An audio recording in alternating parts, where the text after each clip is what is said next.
1 নম্বরের ভুলে প্যানেল থেকে বাদ। এবার এসএসসির জবাব তলব করল আদালত। এক পরীক্ষার্থীর দাবি, মাত্র 1 নাম্বার কম পাওয়ার কারণে তিনি প্যানেলে জায়গা পাননি। তার অভিযোগ, কোনো মূল্যায়নে ভুল হয়েছিল।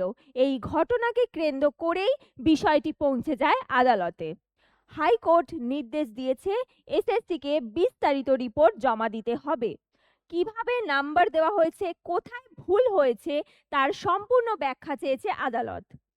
প্রশ্ন উঠছে, মাত্র 1 নম্বরের জন্য কি একজন যোগ্য প্রার্থী নিজের ভবিষ্যৎ হারাবেন, নাকি প্রশাসনিক ভুলের দায় নিতে হবে কমিশনকে?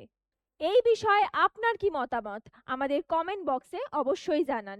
1 নম্বর কি একজন যোগ্য প্রার্থীর ভবিষ্যৎ বদলে দিতে পারে?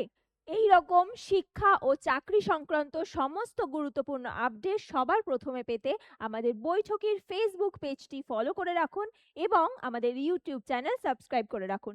ধন্যবাদ।